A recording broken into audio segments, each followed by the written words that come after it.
That's right. We're building my PC. So for those of you who don't know, this is my Digital Storm Lynx Level 4 back in 2019. It's the first real gaming PC I've ever gotten in my entire life. There's a lot of firsts for me, so this is going to be the first PC I've ever built. We went with like a white and black theme because there were some parts that if I just got in white, they'd be just a waste of money. And it was the idea of not only budgeting, but also producing an overkill PC. So that pre-build cost me a little over $2,000. This one here was about $2,400. So there's a little bit of a difference there, but this one I got custom parts, really good parts, and that one I just had to settle with whatever was on there. I'm just gonna briefly describe each product here. So I went with the NZXT H6 Flow RGB. So this is a dual chamber, it's a mid-tower case.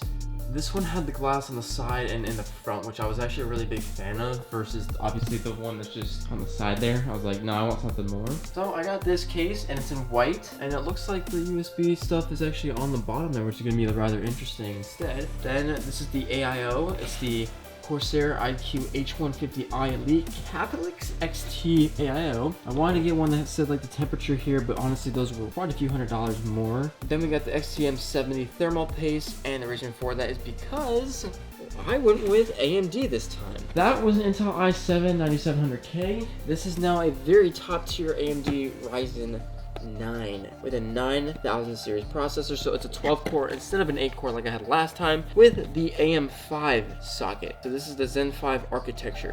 So as you can see, 12 core 24 thread processor. So then I went with the Windows 11 Pro Home operating system. So reality, that should do me very fine for many years to come. I got the Corsair Vengeance RGB DDR5 RAM at 16 gigabytes. Two of them, so 32 gigabytes in total with 6,000 megahertz. Then I got a Samsung 2TB 990 Pro with heatsink. And as you continue watching the video, you'll find out that this one doesn't even fit onto the motherboard. And of course, I needed something that was incredibly overkill. Then to handle this nice CPU, I went with a 1000 watt power supply by Corsair. Yeah, so I'm gonna do a voiceover for this one because I realized I mispronounced the name, but I got an Asus ROG Strix B650-A gaming Wi-Fi motherboard, which, believe it or not, is capable of holding 3 separate SSDs. The only thing that's bad about it is that I do have to physically update the BIOS system when this thing's all set and done. Not sure how to do that one. I'll research it, but it was either that or I get one that was going to be so, like, I honestly think it was like $400 or $500 more for basically the same thing. Just, I didn't have to do anything with BIOS. So I was like, nope, we're going to figure it out because it's apparently not the hardest thing in the world. So, and again, if you keep watching this video, you'll find out that this was a very much the case of the famous last words. So again, in the Digital Storm, I have a NVIDIA 2060 GPU. This thing is very small compared to the new one. Yeah. So this is by Zotac Gaming, or like the brand that is obviously selling it. It is a 4070 Ti Super with a NVIDIA chip in it. Yeah, 16 gigabytes. The other one was 8. And now that you guys know all the parts and pieces I put into this PC, I want you to tell me in the comments down below what you think was the most expensive part. And since this is the first PC I'm building, I took the next couple hours of that night to really research on how to build a PC. Just unfortunately, it didn't exactly help. If you guys can see this gold little arrow on the top left of that CPU placement, that I want to match up with this guy here in the very top left corner. Just grab it like I did, mostly by the corners. What you want to do is just simply, you don't want to drop it in, you do just want to lay it flat. If you're about to place a CPU yourself, just note that it can only go one way. Just be sure that you have it in the right direction before placing it. Right. Put that guy down. And this is where it gets a little scary, because this one you have to just do this. This plastic part's gonna pop up. Keep on going. So the next step was to insert the RAMs. Now, obviously, to do anything on the motherboard is going to be way simpler when it's actually outside and not hooked up inside the PC case. If you follow the instructions carefully on the motherboard manual, it tells you step by step on what to actually do. Now, unfortunately, if you keep watching the video, I run into quite a bit of trouble, and it's trouble that I never expected.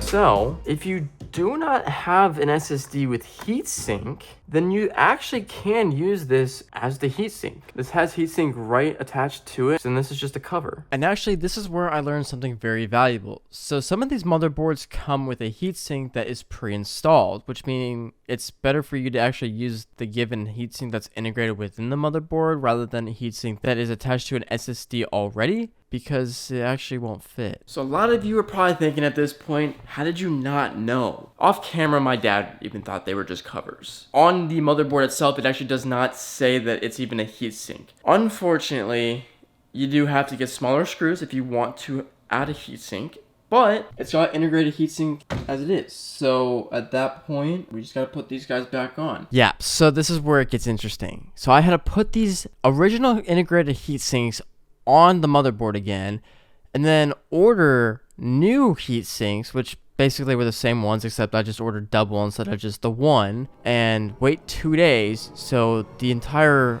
build had to be put on a halt.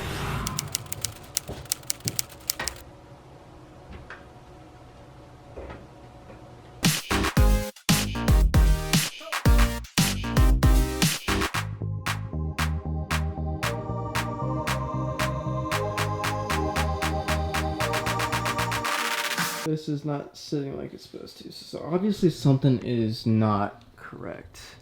Let's just say as we're getting deeper and deeper into this build, it's becoming more apparent that if my dad was not here, I would not be able to build this thing because he actually fixed it. After getting the motherboard implemented into the case and actually screwed in, it was time to put in the power supply. At first glance, opening this power supply, all these wires, it was super overwhelming. Now I will mention, since basically this was supposed to be a manual directed build from the motherboard itself on where to plug things in, none of these cables were labeled. So it made everything 10 times harder.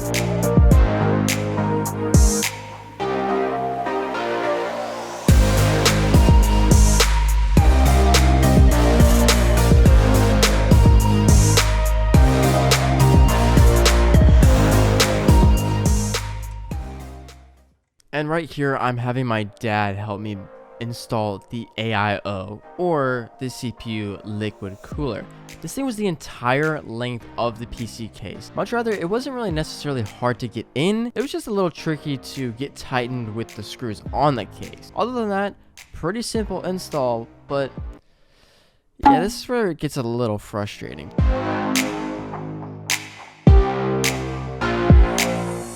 Kinda regret building a PC. It's not very fun. It's very complex.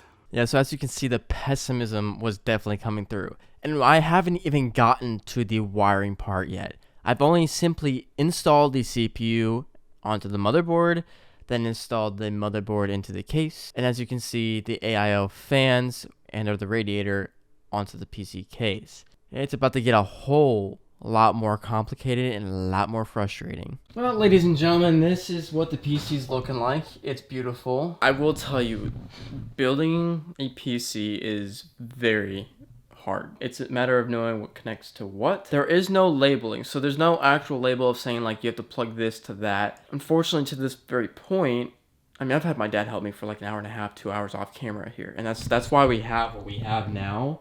There's a lot of things that we can't figure out where it connects to. So for instance, like the RGB for the AIO, this little 3-prong, yeah, you can look up a video and it shows where to put it, but not on this motherboard. All of them are 4 prongs. So that's not the most pleasant thing. It's just a very, very complicated thing. Another thing too is that I think the thermal paste that I got doesn't need to be applied because this already has thermal paste on it, which is pretty nice, but I do have to change out these hinges to ones that are different. So as you can see, I'm on the motherboard here, it's up and down. All these are the only ones that are up and down. I mean, we're definitely like 80% done. Whether or not it actually works is another story, but boy, I mean, we're far from actually being fully done, because what we have to do is, once this is all completed and all the wiring's figured out, we have to download the operating system, put it in there, and then update BIOS. And then at that point we're good, but we're probably so far away from that right now. All right. So these things have to come off.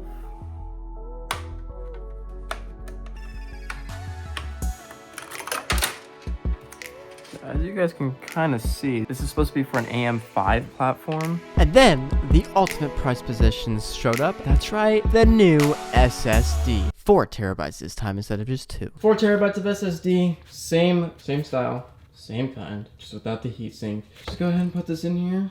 And we're basically done on that portion of putting in components except for the GPU there. When you guys viewed this clip here of me struggling to put in the SSD, there's a reason why when you look at the motherboard manual on how to build this PC, it's literally the third thing you should do when building. You do the CPU, you do the RAM, and then you do the SSD. Otherwise, the SSD is actually very hard to get in once this PC is built. Granted, if you're trying to put more in, that's a different story. That's on you. But if you're just building it and you've already bought whatever you needed, then yeah, it's very difficult. This is why you do the SSD actually when the motherboard's out, because I have now had to take these heatsink off multiple times because I literally cannot line the hole up. I'm becoming unbelievably frustrated. You know, whether or not this heatsink on this SSD will actually do its job, time will tell.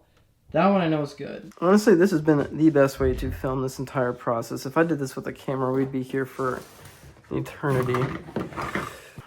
Okay, I just gotta figure out which one it needs to go to. And finally, the GPU was in. Now, I will say, after all the components have been in, this is not necessarily the case of the wiring is finished. Matter of fact, even to this very date and time, being December 5th at 8:38 p.m. when you're going to see this a couple days afterwards, the wiring is still not fully completed. There's one main reason to that, but I won't get it into this video. But let me just say, this PC looks awesome. Like, this is a dream build PC that is truly overkill. And yes, it did cost me a pretty penny. Okay, so we've gotten to the point of, I think, plugging this thing in, seeing if it really works. I've taken apart that entire thing because we're still confused as to where some of these things go. Unfortunately, these main fans that came with the case had 2 wires. There's a 3-prong and a 4-prong. So I plugged them into this component here, but this one's for the fan, this one's for RGB, but they don't fit in the RGB side. So we're gonna turn it on and see if it works. There's the switch on the back, turned on. Yep. Nice. Okay, ready? Go ahead.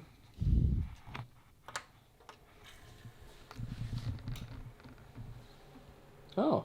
So as you can see, the chassis mounted fans are on, but the RGB isn't. And that's one of the main things that I still, to this day, cannot figure out. However, as you can see, the PC looks phenomenal. It runs great, even on the first try. I was super nervous that most of this would not start up due to it being my first PC build. And then many hours later, after trying to install the BIOS update to get that running, it was then time to do the Windows 11 operating system, which took even longer.